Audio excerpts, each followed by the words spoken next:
Her son left her at the airport like forgotten luggage. By the time he reached his bank, she'd already frozen every account he thought he controlled. The card declined, the mortgage bounced, and the mother he once used like an ATM was now teaching other women how to vanish. He left her stranded, she left him bankrupt. When the plane wheels kissed the runway and the seatbelt signs blinked off, Margaret's heart lifted, ready to see her son waiting, smiling, arms open. Instead, she stepped into a terminal thick with strangers and cold fluorescent light. No smile, no familiar voice calling, Mom.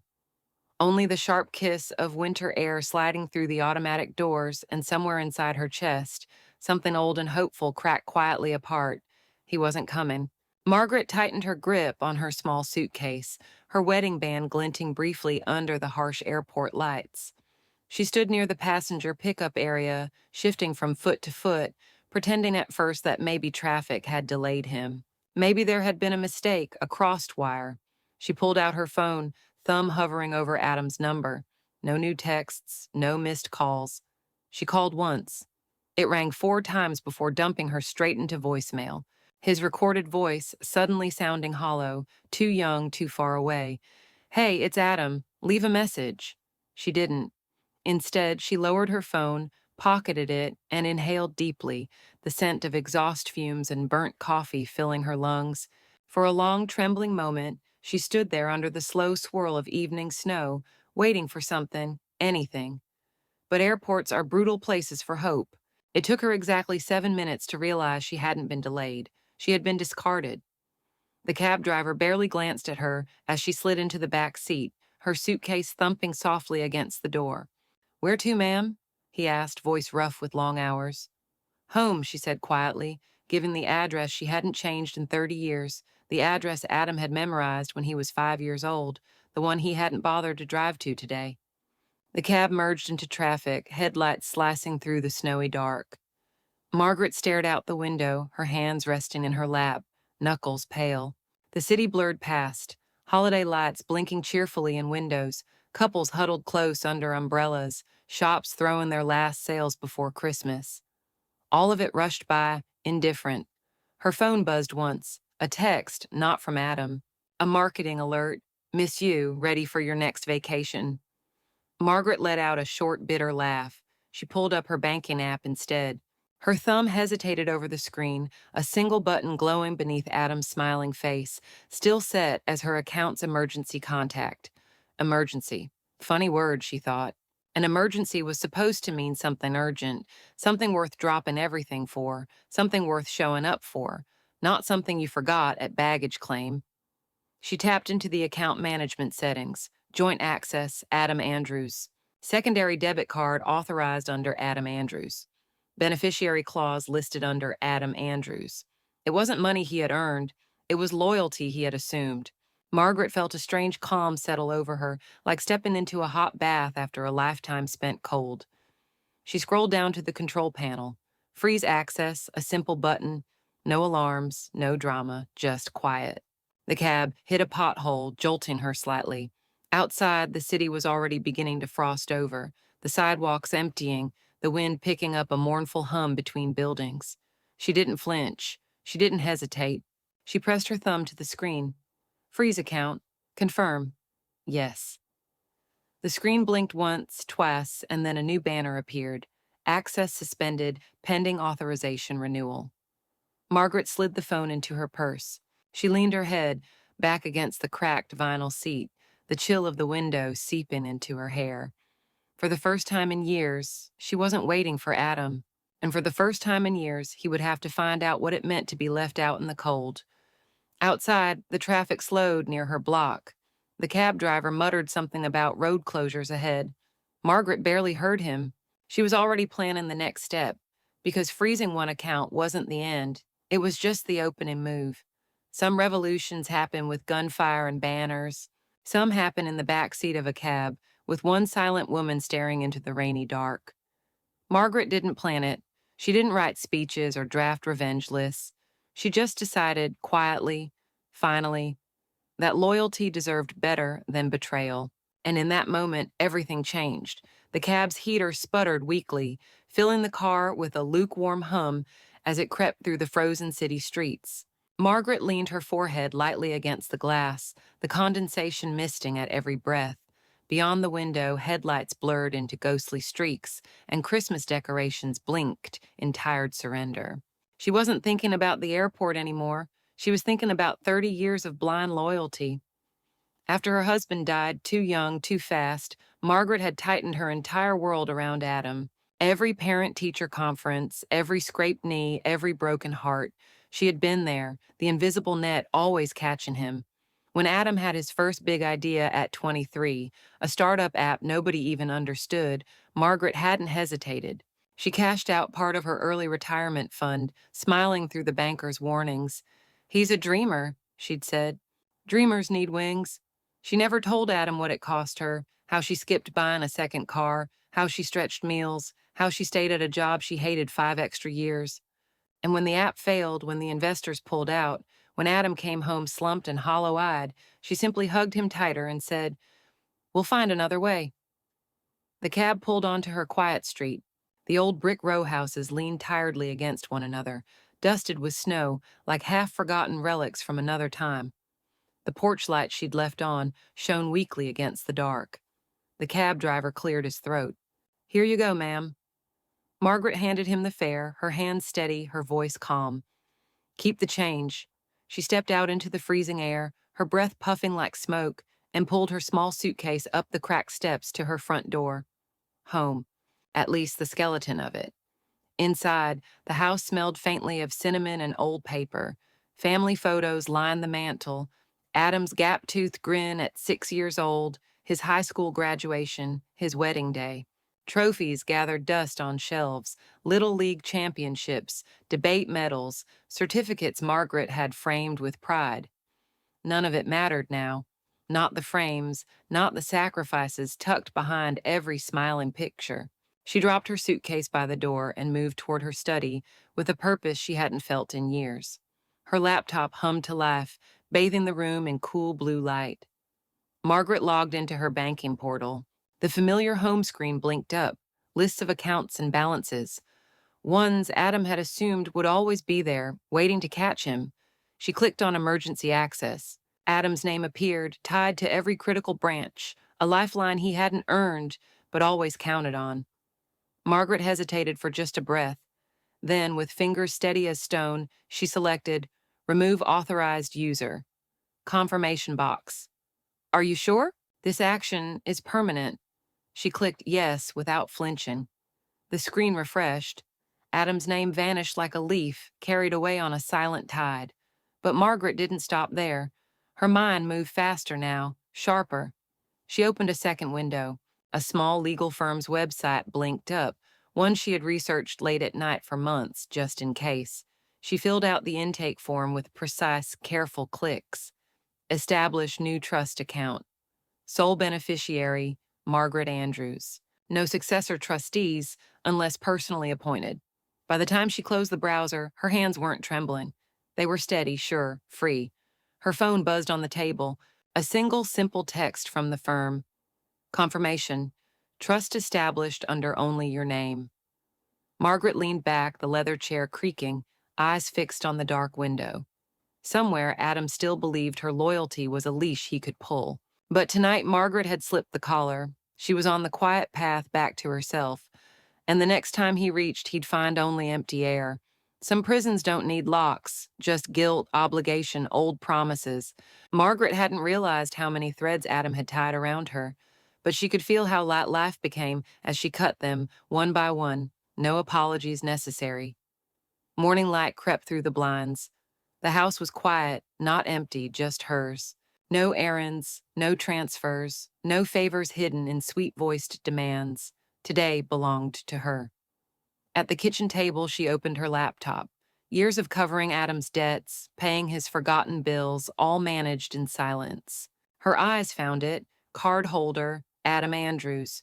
Monthly use, $2,000, $5,000. No hesitation. Cancel secondary card. Click. Done. A thread snapped. An hour later. "Mom, your account's glitching again. Card's not working. Can you check?" No greeting. No thanks, just assumption. Her thumb hovered. The instinct to fix things flared. Then she remembered the hospital bed 5 years ago. 5 days of waiting, no visit, just a call. Work emergency. Laughter in the background. She put the phone down and didn't answer. Margaret put the phone down without replying. No anger, no sadness, just the quiet decision that silence sometimes speaks louder than explanations. She opened her desk drawer and pulled out her folder of personal documents, medical directives, living will, emergency contacts, all the things she had carefully prepared over the years with Adam's name scribbled dutifully across them. Another invisible chain, another false anchor. That afternoon, Margaret sat at her old oak desk, the winter light slanting in, golden and soft across the worn wood. With calm hands, she updated every document. Emergency contact, removed. Medical proxy, new appointee, a trusted friend from her church group. Beneficiary, now a combination of charities and independent causes close to her heart. She signed the new forms with a final flourishing stroke. It was the first time her name stood alone since she had been 22, and it felt right. That night, Margaret climbed into bed earlier than usual, her joints aching slightly in the cold, but her spirit curiously warm. The house was so silent it hummed, like the deep, peaceful breathing of something finally at rest. No half-dreams about unpaid bills, no sudden 3 a.m. texts, no adrenaline spikes wondering what new emergency would demand her peace tomorrow. For the first time in decades, she slept deeply, not because she was exhausted, but because she was free. Somewhere across town, however, freedom was feeling a little different. At exactly 11:34 p.m., Adam posted a status online, a casual, half-joking tone, but Margaret knew the scent of panic when it crept into words. Anyone know a good loan officer? Life happens. The words hung there, public and desperate, like laundry strung up in a storm. The invisible threads were snapping all around him, and he hadn't even realized yet. The worst cuts were still coming. There's a special kind of pain in realizing you weren't forgotten by accident. You were erased, deliberately, cleanly, like you never mattered at all. Margaret didn't expect balloons or cards, but watching the party unfold without her, streamed in perfect HD, was a clarity she hadn't braced for. They celebrated everything she once built and never once glanced at the architect. The flicker of blue light from her laptop screen bathed the darkened living room in a ghostly glow. Margaret sat stiffly on the edge of her worn couch, hands folded neatly in her lap, watching the live stream buffer into focus. Confetti rained down across a glittering hotel ballroom where Tina's birthday bash roared to life. Gold balloons bounced against chandeliers. Waiters in crisp black uniforms circulated trays of champagne and cupcakes stacked like towers. There was Adam, front and center, arm around Tina's waist, grinning wide for the camera. Margaret stared at the scene, a tightness pulling behind her ribs. Not quite sorrow, something harder, sharper, recognition.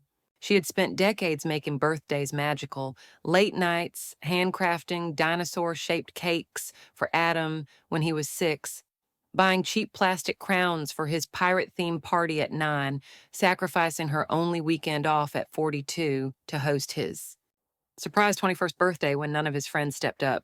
There had been no live streams back then, no diamond jewelry, just flour-dusted aprons, burnt fingertips, smiles stitched together through exhaustion. Margaret rubbed the back of her hand absent-mindedly, remembering the small scars she still carried from the time she scalded herself trying to fix a broken birthday candle holder at the last minute.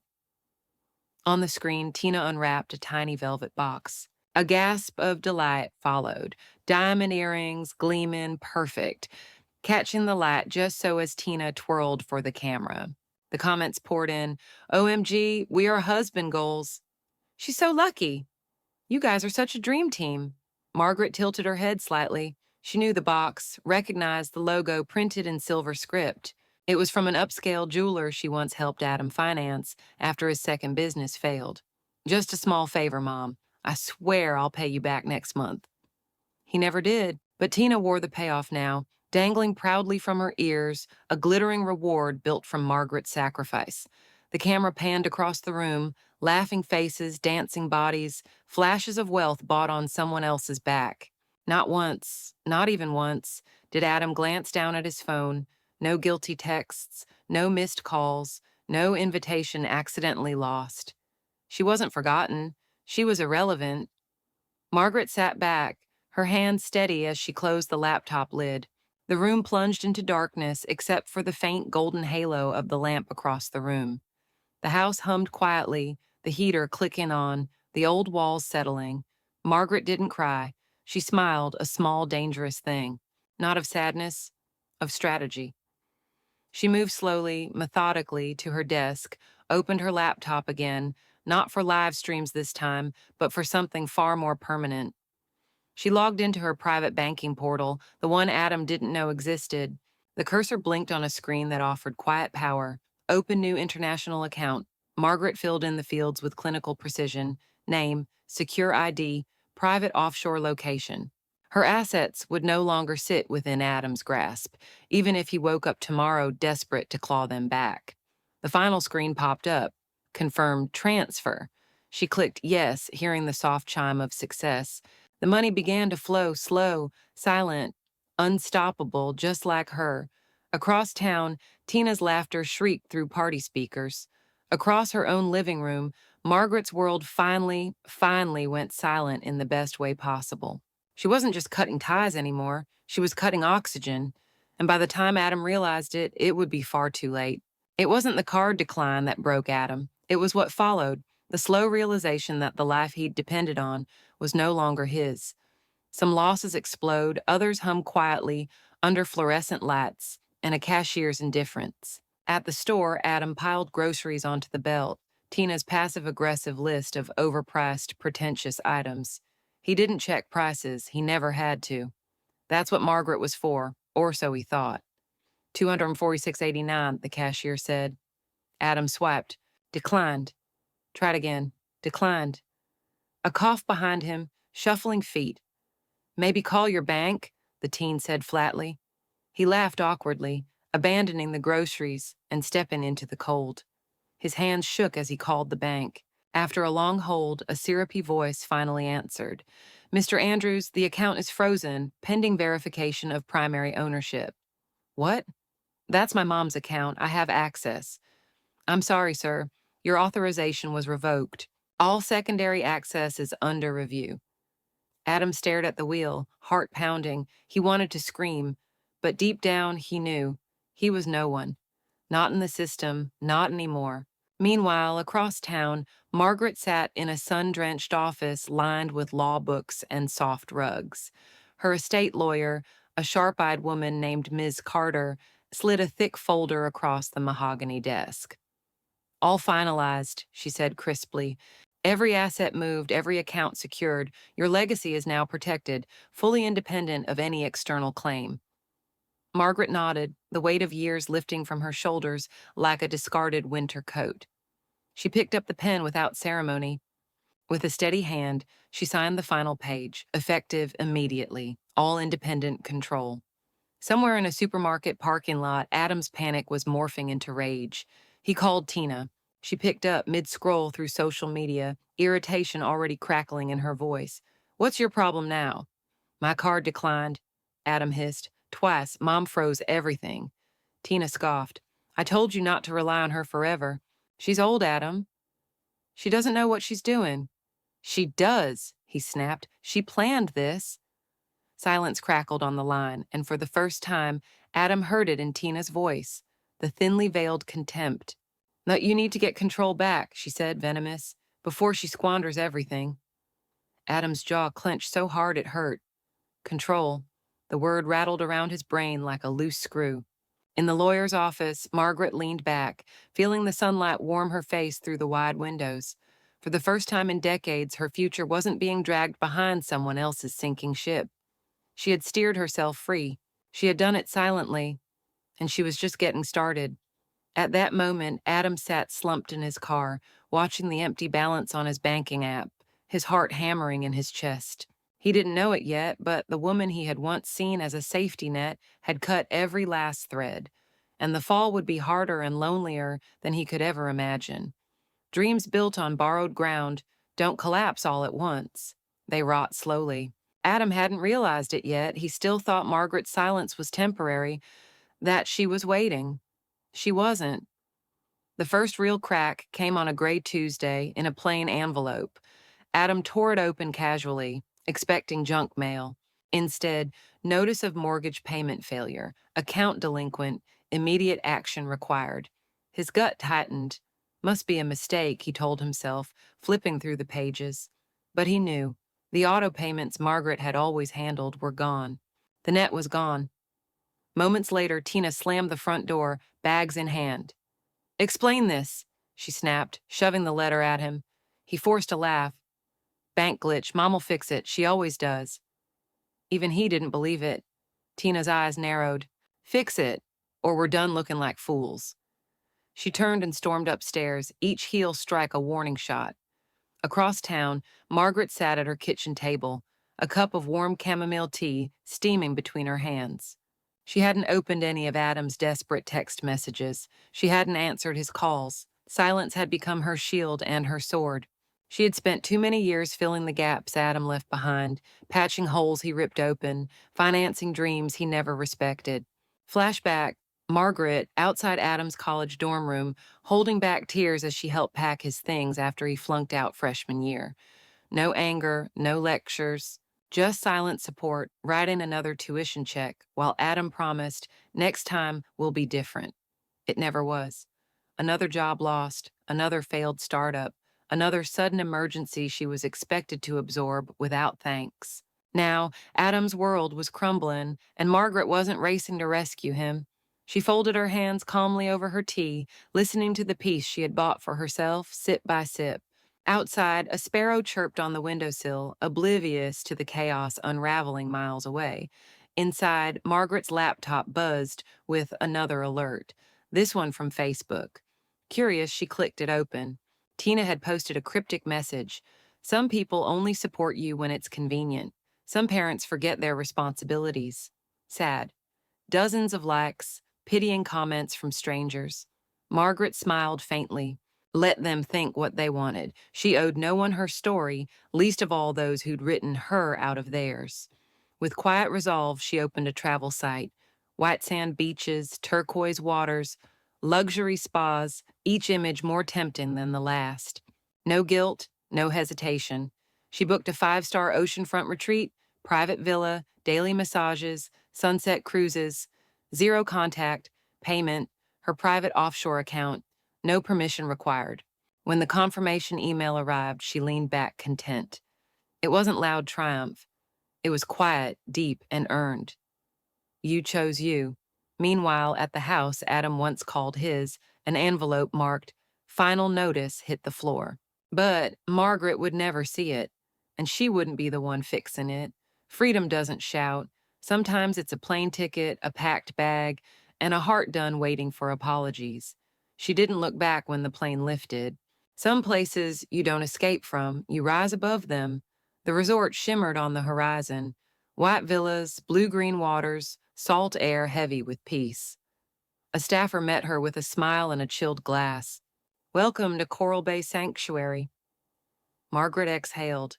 Margaret smiled back, feeling the heat kiss her cheeks and the weight lift off her shoulders in slow, sweet degrees.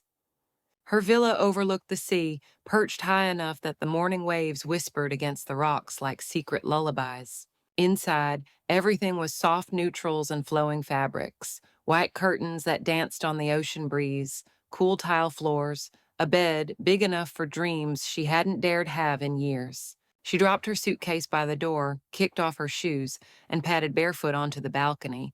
Below her, the water shifted and shimmered with every breath of the wind. Margaret took a deep inhale. This was hers. Not rented, not borrowed, not sacrificed for anyone else's emergency. That night, she opened a brand new leather-bound journal. The first crisp page stared back at her, blank and brimming with possibility. She uncapped her pen and, in neat, deliberate strokes, wrote her first entry. "Today, I belong only to myself." She underlined it twice. The ink barely had time to dry before a knock sounded at her villa door.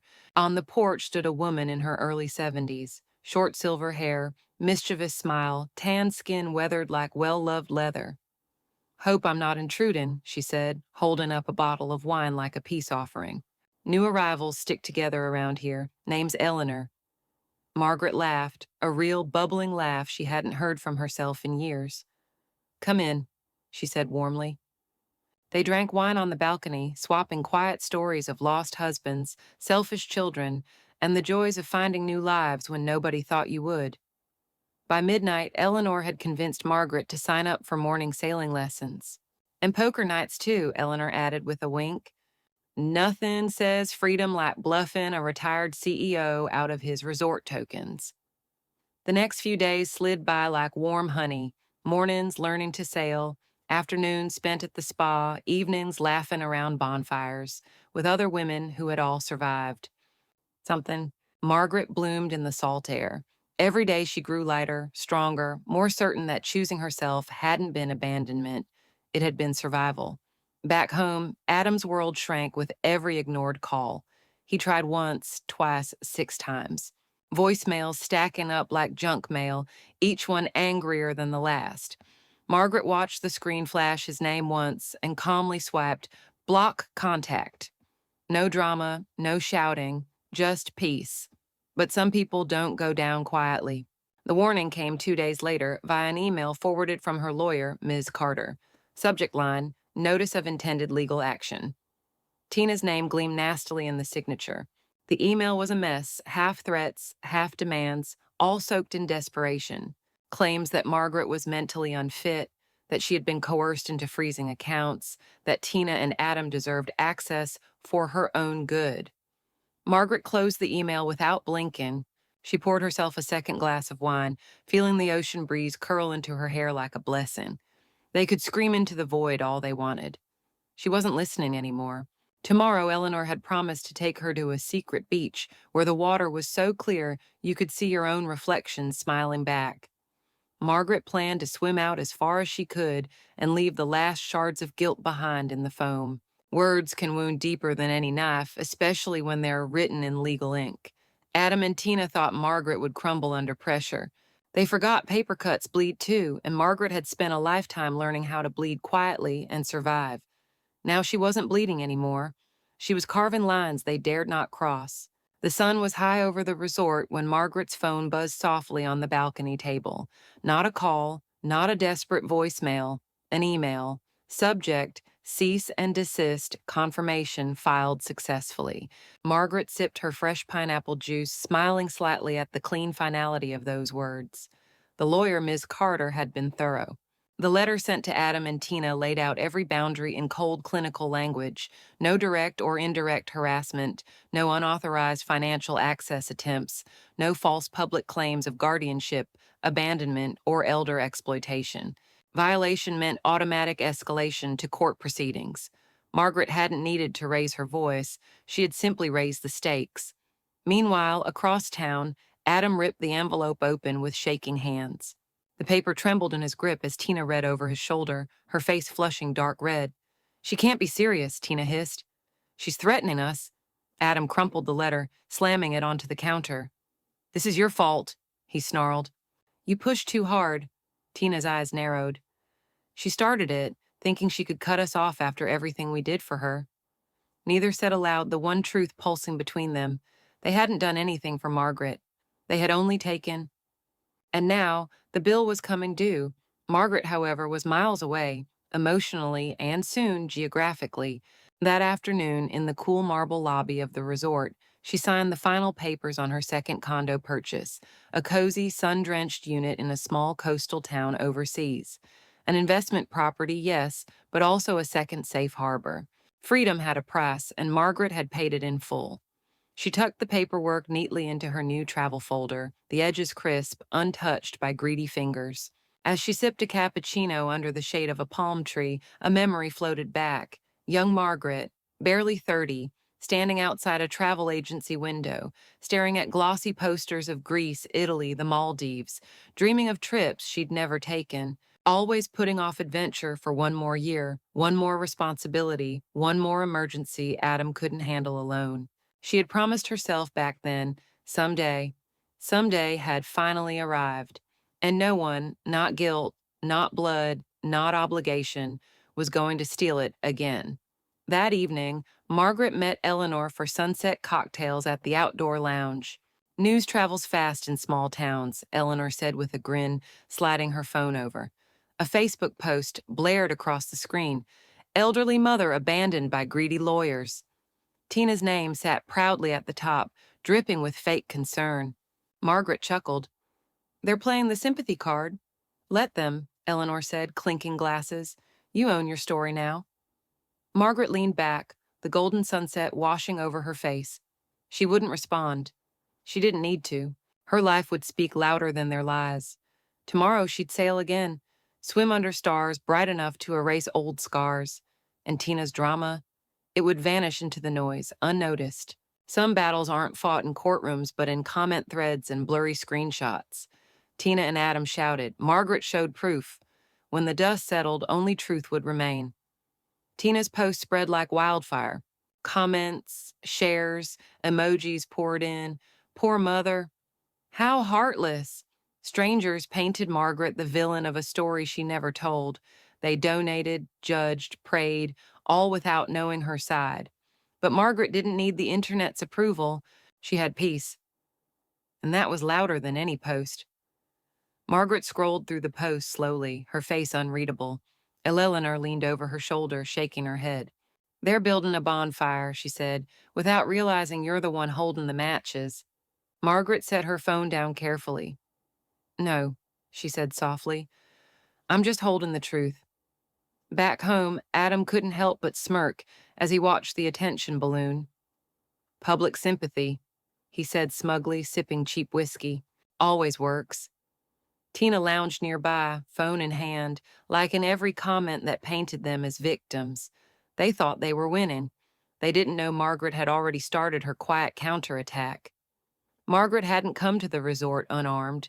Long before she ever booked her escape, she had begun gathering her own arsenal, bank statements showing every unauthorized withdrawal Adam had made, voicemails where he casually joked about bleeding mom dry before she even notices, text messages from Tina threatening to make her pay if Margaret didn't hand over control, legal documents confirming her sole ownership of all her assets, and the crown jewel, a voice recording secretly captured by Eleanor's cousin, who happened to overhear Adam ranting at a local bar. Old Bat should have just rolled over and given us what we deserved. She owes us. Without her money, we're screwed. The audio quality was perfect. The entitlement dripped from every word. Proof. Real, cold, undeniable proof. Still, Margaret didn't strike immediately. She let the smear campaign burn itself out, patiently collecting every comment, every post, every shred of fabricated drama like dry tinder stacked for a future fire.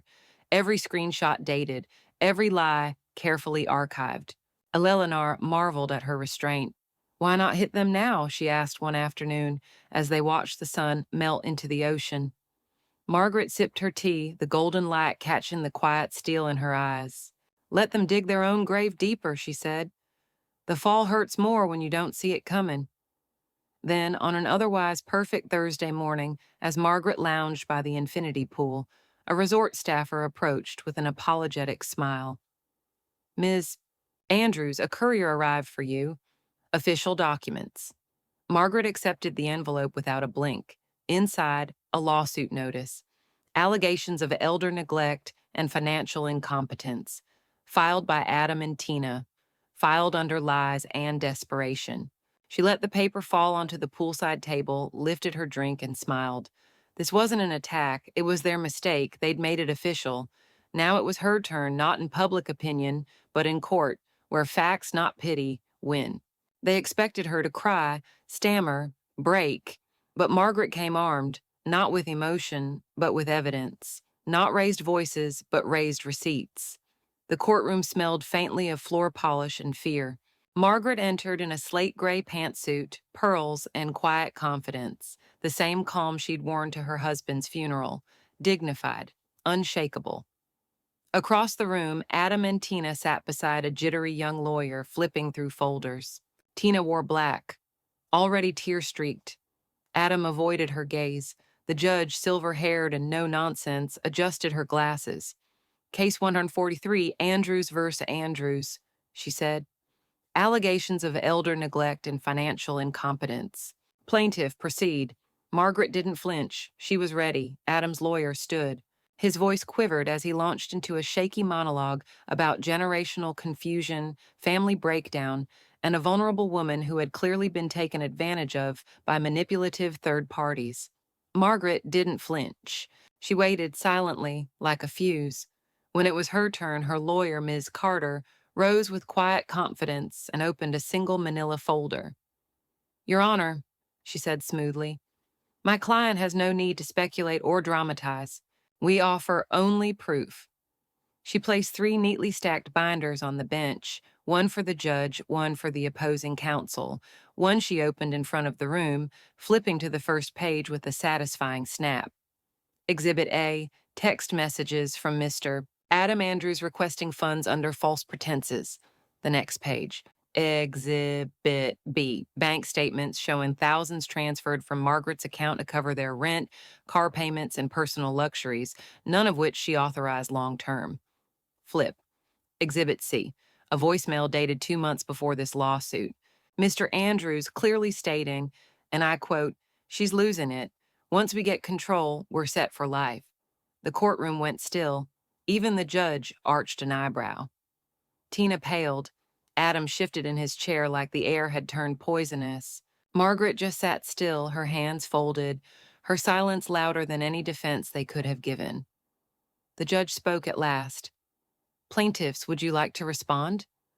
Adam stood. Your Honor, my mom has always needed help. She just doesn't realize it. We were only trying to protect her. Margaret finally looked up. Her voice, when it came, was soft, measured, unshakable. I raised my son alone after my husband died. I funded his first 3 businesses. I paid off his credit cards, his mortgage, and his wedding. I missed my own retirement to make sure he never went without. She paused. But I never once gave him permission to treat me like an ATM with a pulse. A few gasps rose from the benches. The judge leaned back, absorbing the words like a blow.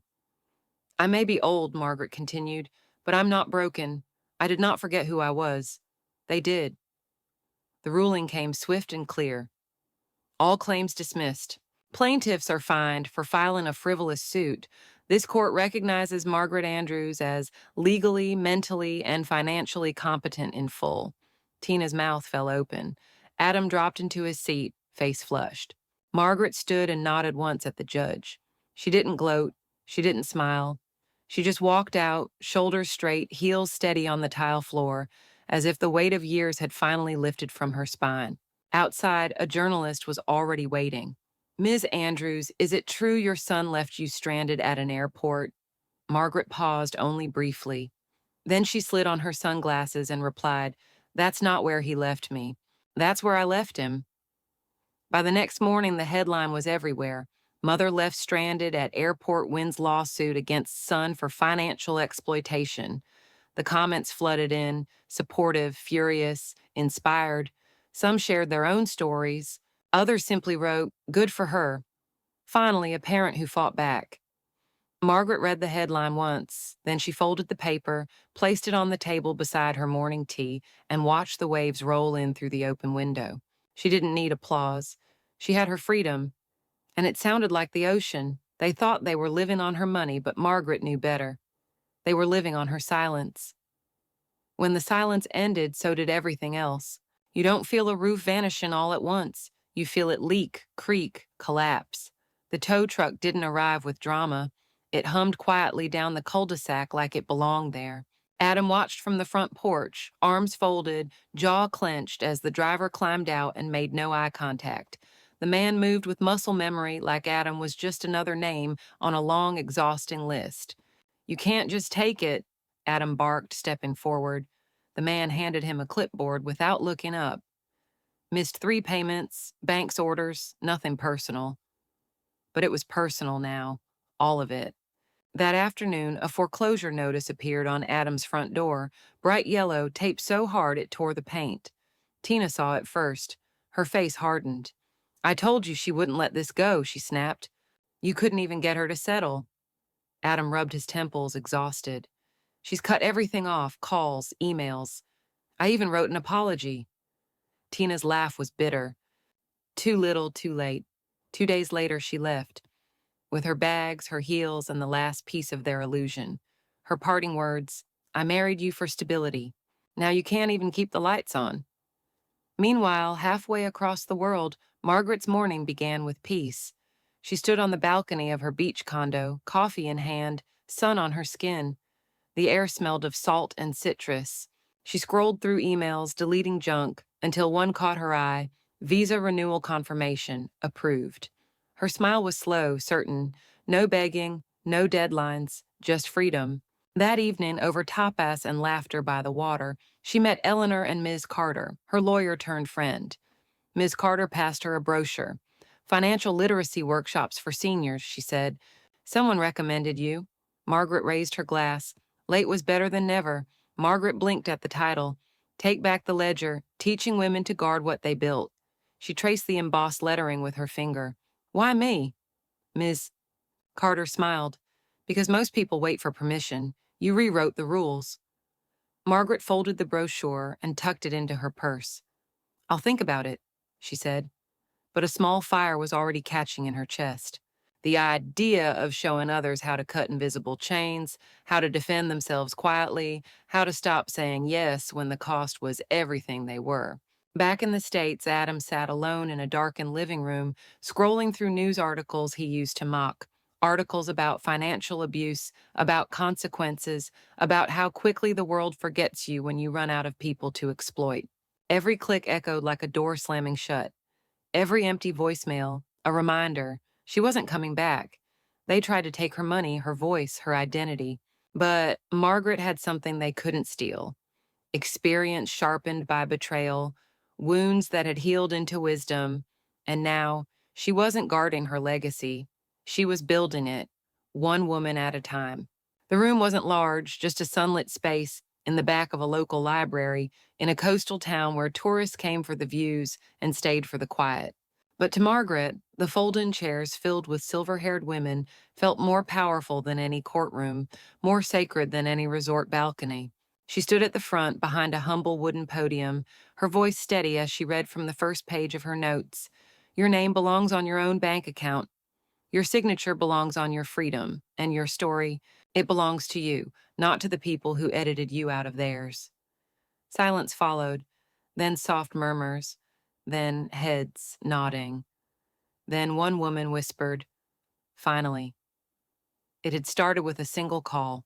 A friend of Eleanor's at the Department of Aging had reached out after reading the court headline. They didn't want Margaret for pity. They wanted her because she had done what most women never felt allowed to. She had said no. She had stopped apologizing for surviving. Now every Wednesday, Margaret hosted the Freedom and Finance Circle for women over 60. Many of them widows, mothers, caretakers who had spent decades placing others first. She didn't lecture, she shared. She told them about the time she cashed out her pension early because Adam's startup needed just a little push, about how she'd gone years without buying herself a new coat because the kids needed help, about how guilt had worn her thinner than her grief ever could. And then she told them how she stopped. The first seminar ended with a standing ovation. One woman sobbed openly and hugged her. Another whispered, I thought I was alone. Margaret looked around the room, not as a victim, but as a spark. Each woman walked out with a printed booklet, how to read a trust agreement, how to revoke power of attorney, how to say no in a world that made them feel guilty for even thinking it. She didn't just want to protect herself anymore. She wanted to build armor for others. Later that evening, Margaret sat on her balcony, a soft breeze brushing through her short-cropped silver hair. A mug of tea cooled in her hands, untouched. She pulled out her legal folder, now weathered from weeks of edits. Inside her revised will, she had added a new clause that day, one that left 70% of her assets to a rotating group of women's shelters and legal aid nonprofits for senior citizens. Her lawyer had asked once, no share for your son? Margaret had simply replied, I already gave him more than I had. She signed the new draft quietly, no ceremony, no regret. The pen glided across the line like it had been waiting years. Flashback, Margaret at 48, sitting in a dark kitchen, wondering how to stretch the grocery bill. Adam had borrowed again. At the dealership, co-signed loan form in hand, the salesman asked, "You sure about this?" At 62, she watched her birthday cake melt into wax. No one showed up. Each moment felt like a small death. But now, every signature, every workshop, every woman she helped, that was her resurrection.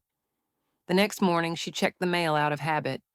Amid spa coupons and HOA notices was a plain envelope, no return address. Inside, a note in messy handwriting: "I need you, Mom." Signed, Adam, no explanations, just 6 heavy words. She read it twice, then folded it and placed it in her journal, beside a clipped headline: "Local woman transforms betrayal into empowerment." No drama, no threats, just a quiet plea. But it wasn't a son asking for help. It was a man fleeing the fallout of his choices. And Margaret had stopped cleaning up other people's messes. The envelope sat unopened on her kitchen counter for 3 days. Margaret walked past it each morning, the sound of the waves through her open window drowning out any curiosity it tried to stir. She made her tea. She attended her finance workshops. She laughed with Eleanor over fresh oysters and wine. But on the fourth evening, as the sky turned a molten lavender and her hands were steady with knowing, she slid the envelope open. The handwriting was sloppier than she remembered, rushed, uneven, as if written in the back seat of desperation. "Mom, I'm in trouble, not just financial, legal. I didn't know things had gone this far. I never meant to." The words blurred for a moment as Margaret's eyes hovered over them. "There's an investigation. Fraud. They're saying jail time. I don't know what to do. I need your help. Please, I need you." "No, dear Mom. No, I'm sorry." Just panic poured into ink. Her jaw tightened. There was a time she would have sold her wedding ring to save him, but that time had come and gone, and been buried beneath court filings and burned bridges. She folded the letter, pressed it flat, and slid it into a manila envelope. Then she attached a post-it with a single sentence: "Relevant material regarding ongoing fraudulent activity. Source, unsolicited letter." No signature, no emotion, just the truth finally used in the right direction. She sealed the envelope, addressed it to the Financial Crimes Investigation Bureau, and dropped it into the outgoing mail slot before the sun rose the next morning. No drama, no guilt, no hesitation. 2 weeks passed in quiet rhythm: workshops, walks, seagulls, laughter. The letter faded from her thoughts, folded somewhere between memory and closure. Until one evening, as she washed dishes with the playlist humming softly in the background, Eleanor burst through her door. "Turn on the TV," she said, breathless. Margaret dried her hands, turned to the screen, and flicked it on. Local news. Headline flashing across the bottom: "Son of recent court case, plaintiff arrested in multi-state fraud scheme."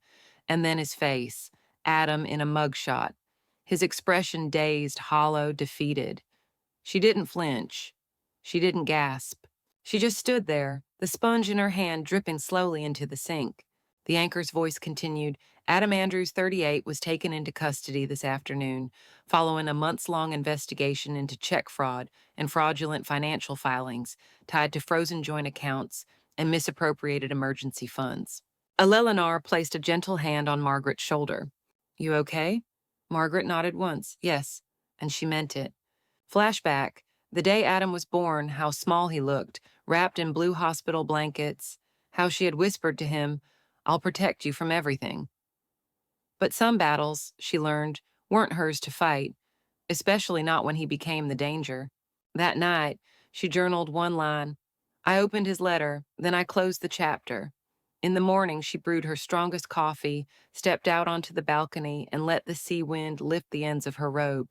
She wasn't smiling, but she wasn't mourning either. It was a different kind of peace, the kind that only comes when you stop rescuing people who don't want to be saved. She picked up the remote and turned the TV off. The screen went black, but the story, hers, was just beginning.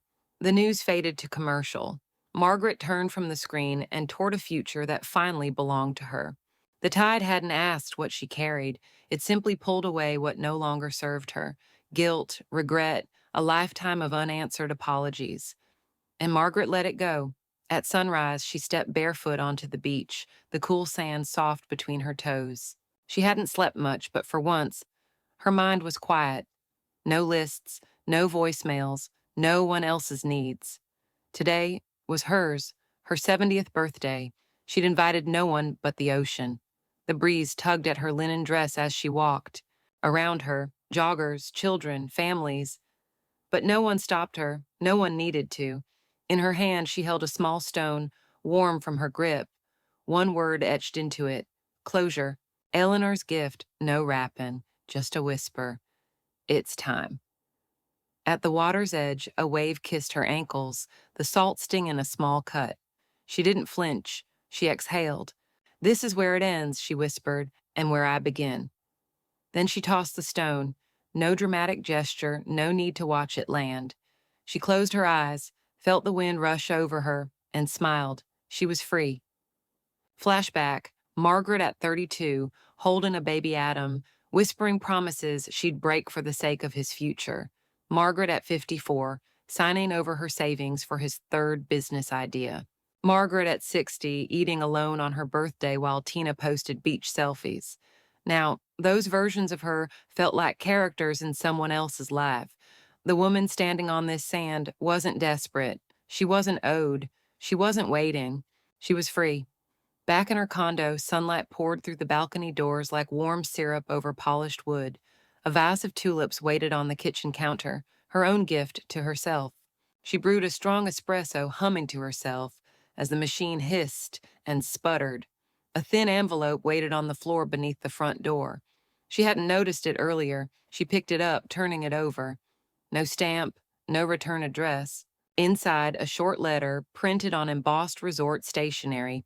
Miss Andrews, we're pleased to offer you a permanent residency suite at our coastal property, tailored for independent, long-term guests seeking tranquility and beauty. Based on your loyalty and contributions to our local community, we believe you'd be a perfect fit. Should you choose to accept, consider this your official invitation to make this paradise your home. There was no sales pitch, no pressure, just an open door. She sat at the kitchen table, steam rising from her cup, the letter laid neatly beside it. The same ocean she'd walked that morning glittered just beyond the glass. Some people spent their lives chasing retirement like it was a finish line. Margaret had learned the truth. Retirement wasn't the end, it was the rewrite, and hers was just beginning. Margaret folds the letter, places it next to her passport, and whispers to herself, "Let's see what forever looks like." The day he left her at the airport, he thought it was a delay, a misunderstanding, a mistake she'd forgive. But Margaret knew better. That gate never reopened. Because some departures don't wait for apologies, they wait for rebirth. The residency contract sat in front of her, printed on thick ivory paper, the ink sharp and deliberate, like every decision that led her here. A soft breeze moved through the balcony doors, brushing against the sheer curtains, bringing with it the faint scent of sea salt and plumeria blossoms. Margaret held the pen between her fingers, paused, then signed her name slowly. Every letter steady, every loop and curve defiant in its calm. Her signature hadn't always meant ownership. Once, it had meant permission, surrender, sacrifice. Now, it was her final declaration. I choose me. After the ink dried, she walked into her living room, where her suitcase, an old leather one with a broken zipper she'd never fixed, rested against the wall beside a framed photo. It was the photo she'd taken with Eleanor's help just a few weeks ago, her standing outside the arrivals terminal of the airport where Adam had once abandoned her, hair windblown, suitcase in hand, eyes shining with something fierce and irreversible. She had written the caption herself, "The day I chose myself." She placed it on a small table by the entrance of her new apartment, facing the front door, a reminder to every version of herself that walked in or out. The days before Margaret's move were quiet, but not empty. She donated her furniture to a shelter for displaced elderly women, left handwritten thank you notes at the cafe and library. Thank you for letting her be just another face, not a headline. On her final evening, she sat by the ocean, watching children laugh in the waves. She didn't think about Adam, not his voice, not his mugshot, not his last letter. That grief was buried, and this time she didn't carry what she buried. Flashback: Margaret at 25, cradling her baby, whispering, "I'll give you everything." At 47, paying his rent behind on her own. At 60, left at an airport curb in silence. Now, at 70, she walked barefoot into a future of her own making. Contract signed, passport open, heart unburdened. That morning, she'd closed her last U.S. bank account. Reason for closing? The teller asked. Because I'm done with people who never saw me, she said, calm and clear. At the ferry dock, her phone buzzed. Adam, again. Blocked. Again. She didn't even read the message. She just turned toward the sea and didn't look back. Love without respect is slavery, and I loved too long without being seen. But now I answer to no one. He left me stranded. I left him bankrupt in every way that mattered. Margaret stepped onto the ferry, the sun at her back, suitcase rolling behind her. She didn't look back. The wind lifted her scarf like a flag, not one of surrender, one of survival. And then she disappeared over the water, not as someone who was left behind, but someone who finally arrived.